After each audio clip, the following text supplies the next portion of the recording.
I believe I speak for everyone in saying that in an ideal scenario, having a child should be a matter of personal choice, not dictated by financial, legal, or medical constraints in particular.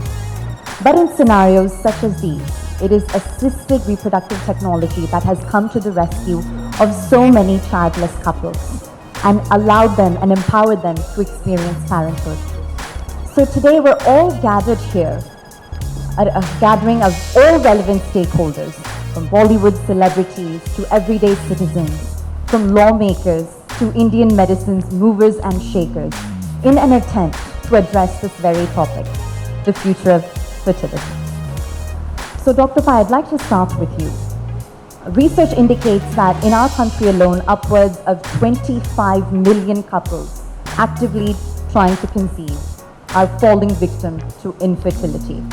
And it is in vitro fertilization that has introduced a ray of hope in their lives and allowed them to dream of becoming a parent. So for an outsider looking in, what is IVF and what isn't it? Like you mentioned, more than 10% of the population faces some difficulty in becoming pregnant. Not all of them need assisted reproduction. Many of them become pregnant with simple treatment like medicines and some injections and planned, relations. But small percentage of that do need assistance with IVF. In vitro fertilization is now a 40-year-old technology, very standardized and gives excellent outcomes. It started originally for women who had blocked tubes, but today IVF is being used almost as a panacea for all problems, whether it is a difficulty for a male factor infertility, very low sperm count, whether it is a badly damaged uterus, whether she's having recurrent miscarriages, or just no reason at all but not becoming pregnant. So in vitro fertilization, where essentially we give the woman injections to produce a number of eggs. Those eggs are removed with a small needle in a 10-minute procedure. The eggs are fertilized with the husband's sperm, and within 3 to 5 days, the ready-made embryos of tiny babies are transplanted back into the uterus in half-a-minute procedure. So the technique is really very, very standard and simple and seems to give excellent outcomes in today's time. A fascinating overview there, and I'd like to build on that. And Dr. Pai, I pose my next question to you. It's been said that latest developments in assisted reproductive technology truly leave no couple behind. So my question to you is, are these modern day approaches rendering the previous traditional tried and true method of pregnancy obsolete? As Rishma said, that only 10% of patients really need IVF. So the old traditional methods are very important, and we need to first and foremost try to find out what is the cause of the infertility. And most of the time, if there is an ovulatory cause, by giving simple medicine, you can actually achieve pregnancy. And if suppose there is a tubal blockage, for example, you can try to do surgical methods of correcting the block. And if there is any other problem, suppose there is no problem at all, then we can do what is known as intrauterine insemination, where we can give simple medicine and time the follicle and see when the ovulation is occurring, and at that time we can collect the sperm, wash it and put the best quality sperms inside. So with all these methods, nearly 90% people will achieve pregnancy. Only in those patients that fail to achieve pregnancy with these simple methods that we would go in for in vitro fertilization, as Rishma has rightly pointed out. And Dr. Nandita, there's so much talk today about women freezing their eggs. And my question to you is, as a medical professional, is this an approach to pregnancy that you endorse? And if so, what are the associated risks and rewards? I think you need to look at it very differently. Women freezing eggs, this technology actually started for those girls who were suffering from cancer, and then they were treated, and today life exists after cancer. So obviously, they got married, they wanted to have children, and the ovaries were damaged. So this is how the treatment came across, that we need to do fertility preservation. And then these young girls, the fertility preservation came up in a big way. The eggs are being frozen, their ovaries are being frozen. In fact, if the girl is not adolescent, she's 12 years and not yet got her period, we can actually freeze her ovaries. And I think that's a beautiful technology. then the indications expanded.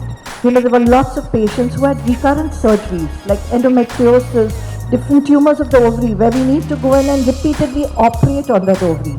And that ovary also gets damaged. So these are the patients where we offer egg freezing. And today, what is available, and I think I know what you're talking about, is egg freezing for social reasons. I think we have come a long way. We have progressed a lot. Today, we're talking about women empowerment, giving them, making them safer, smarter, stronger types. And that is why we need to offer them this egg freezing. Because I know so many girls, so many patients who come to me. They're young, they are, want their career, they want to educate themselves, and time flies. The biological clock is ticking. So this is one way to stop that biological clock from ticking, and you can do it. And I personally feel that it gives freedom to women, it gives freedom to girls to pursue their career, to do their education, or even to wait for the Mr. Right guy. So definitely, yes, I am for egg freezing, but we need to understand how it all began. So it began with a medical reason, and the applications have widened massively today. And Swara, would you believe that just having this freedom of fertility treatments, having options in front of you, is that a form of female empowerment in your view? Definitely, I think that every development that has taken place in the field of assisted reproduction is actually something that is a wonderful example of how science is actually liberating, perhaps unconsciously, women from traditional, different kinds of traditional limitations that biology may have placed on them, society may have placed on them, health situation may have placed on them. And I just want to say that, today when I was coming here, I was thinking about it. It's so interesting. Female reproduction is something that everyone is so concerned with. Society is concerned with it, religion is concerned with it, because many religions put, they put strictures and they have laws against, controlling reproduction. Law is concerned with it, our parliament is concerned with it. There's a bill on surrogacy which is up for debate. And it's almost as if something that should really be a woman's personal choice with her partner and maybe with her family and gynecologist consult is something that everyone is so super concerned about. And it's interesting because it just shows you how deeply, I'm sorry I'm using a loaded term, but how deeply patriarchy is invested in controlling female reproduction. And assisted reproduction is actually something that offers a chance to liberate women, to empower them, and to give the choice to them. And as a young working woman who is now stepped into the dark side, and that is the 30 plus, 30 threshold, I'm so concerned and I'm so thankful to be born and living in this generation where these are options that are available to me, where my career doesn't have to be, it doesn't have to be an either or. Family and career don't have to be an either or situation, which must have been such a big reality for so many ambitious working girls, in a different generation. So I can just say that I'm very grateful, and it's so surreal because yesterday my mother has asked me, Farah, what are your views about IVF and will you freeze your eggs? And I was drinking my tea and I was like, Mummy, why suddenly?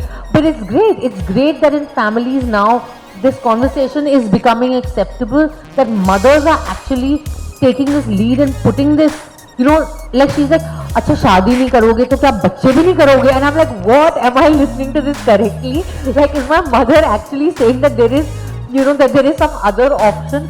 And I mean, I think it's, so I think it's hugely liberating, not just empowering. It is empowering, it's also liberating. And Poonam ma'am, my next question is to you. Surrogacy used to be surrounded with so much stigma, and as of now that seems to be washed over entirely with the new wave of acceptance. Do we have Bollywood to credit for that? Well, Bollywood, I would definitely give the credit for bringing it out into the open. And I think spreading knowledge is so important.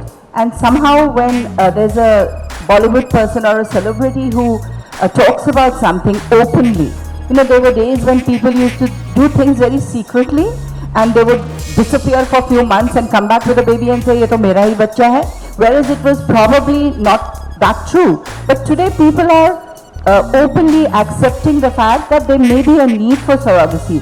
That could be for various reasons. It's not necessarily vanity which would be the reason. It could be total health related reason, body related need. There are a lot of people who cannot naturally carry their own child. I know of instances within our industry, they have had multiple miscarriages and somehow the uterus is not holding the child. So the only option for them is to borrow a uterus. So I think this whole debate about the evils of surrogacy vis-a-vis the benefits of surrogacy needs to be looked at very, very carefully.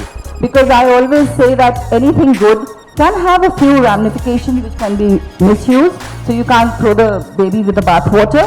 So you have to understand the millions who are going to benefit by not ever able to carry their own child. Could be as a aftermath of an illness like cancer, being exposed to chemo, could be just being born without it.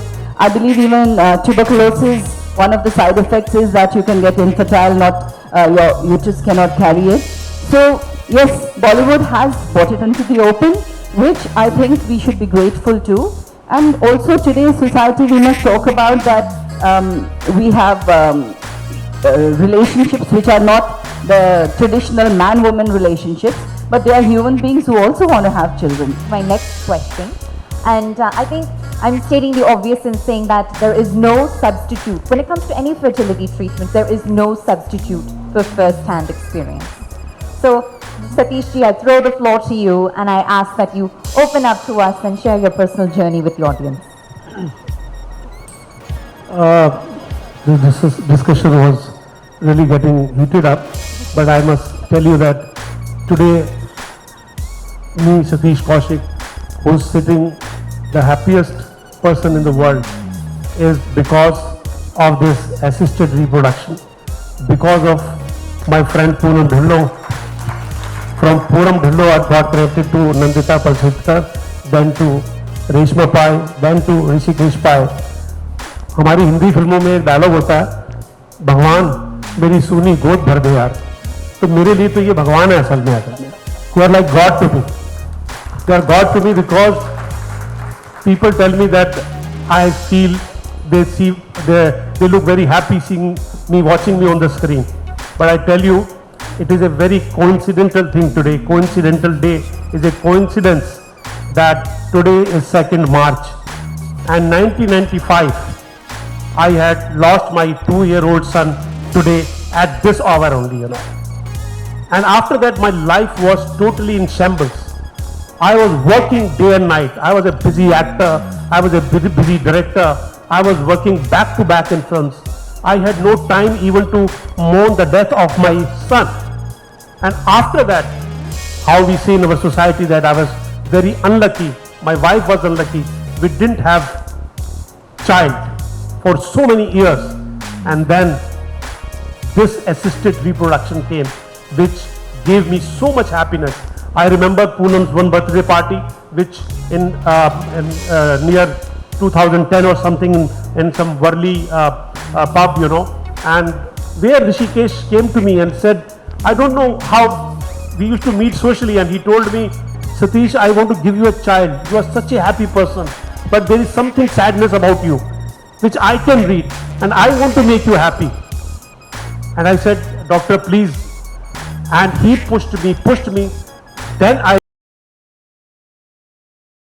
and she is 7 years, she will be 7 years now. I felt like I'm the top of the world. Today she has made me relive. So I think assisted reproduction and this talk what we are having is not kind of, it doesn't have bars, it should not have bars and demarcations. It is such an emotional thing. It is such an happy thing to make people happy. It makes everyone happy. Whether the person, I remember the kind of process I went through, which was very pure, very clear and very transparent. A form was filled, a person was selected, she was given money, she was taken care properly. Every time there used to be a mail to me that how this surrogate mother is being taken care of and what she is eating and what kind of life she is going to have. Because when you conceive and when you're carrying a child in your womb, you have to be happy and you have to be looked after. So I think this whole process of curbing it is absolutely wrong. Yes, we have to abide by laws, but laws can change also, because if it gives some kind of an emotional anchor to somebody, like today I'm sitting, if I'm emotionally attached, I have got my life back. I feel like a young person because of Vanshika, because of Dr. Rishikesh Pai, that he pushed me. So apart from all the discussions what we have is, I think it gives happiness to people, happiness, emotional anchor to people. Today I feel proud of Vanshika that she's, and I have told it very openly. The day I decided, when I brought her home, I told her to my friends, and my friends, made me feel so good, and they were so happy to see me happy, So I think this is a great act done by science, a great step for moving forward in our lives. So means I have no words to say that on this day, which is like a sad day for me whenever I think of my son. But today when we are discussing this major step towards science, technology and making people happy, I think this is a great act done by all these great doctors, which has given so much happiness to people. Now, Dr. Pai, just a few moments ago, you brought up cutting-edge technologies that are shaping fertility. And one term that you mentioned was gene therapy. And gene therapy, to my understanding, offers you the ability to sort of prevent the onset of disease. So is that the stage we're at? Is the future of fertility essentially genetically engineering the fetus so that babies can be born disease-free? Where does gene therapy fit into fertility treatment? So basically now we are at the, at the interface. The initial treatment was you did IVF, and then when the embryo was there, you took a biopsy of the embryo and analyzed it for disease. Like in our country, we have a lot of thalassemia, which was single gene defect. People, if they have a major child, it's a trauma and many children die. We have got a sickle cell in the whole of Madhya Pradesh and all, nearly 600,000 sickle cell babies are there. So what we can do is we can actually do IVF and we can select the embryo and put the normal embryo back. It's a fantastic breakthrough. We have started doing it. All our professionals here are doing it. And because of that, a lot of people are getting pregnant because of, I was actually talking to one person in Madhya Pradesh. He said, doctor, the disease is so prevalent that people don't want to marry into the family where there is a sickle cell.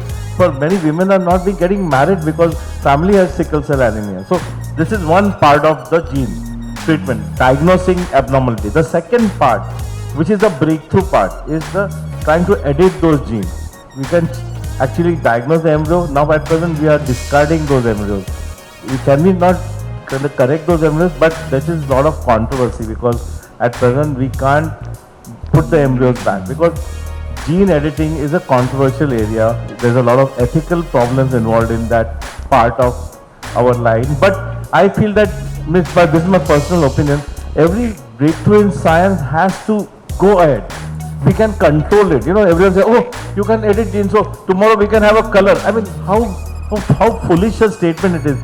Are we talking about eye color or skin color? We are talking about editing embryos with, we have the autosomal dominant disorders where all the babies are abnormal. So you have to use it for treating those babies. You can have restrictions and then do the treatment. So it has a huge vista. It's a very exciting, we are going tomorrow, the next 20 years are going to be exciting for all of us. We just started from a small treatment of infertility and we are evolving into the next era of total different kind of scientific development. So we're reading so much about reversing menopause, and rejuvenating one's ovaries. How much credibility is there to these claims? Again, as Dr. Pai Rishikesh mentioned, that some of these things are experimental. In fact, today morning I was having a discussion with one of the doctors. You know, when I was in Copenhagen learning the technology of ovarian tissue freezing, so when I'd gone there, he was freezing an ovary and teaching me how to do it. So I asked him what was the patient. This was a young girl of 25 who had removed her ovary and sent it across. And we were freezing it. So her history was her mother achieved menopause at the age of 35. Her older sister got menopause at 32. And she was worried that she will attain premature menopause. So we took out the ovary, froze it, and whenever she achieved menopause, we can put that ovary back in piece by piece and achieve a natural hormone replacement therapy. That means prevent menopause for nearly 10 years. So yes, it is being done for cancer patients, etc. And there are a lot of now techniques where we inject, platelet-rich plasma into the ovary, we inject stem cells into the ovary. There's a technology which was just published, last year, where they activated the ovarian tissue of menopausal women, put it back in, and she produced eggs. So yes, a lot of things. I don't know whether we'll go back to those old days where, you had that Amrit which will give you life forever.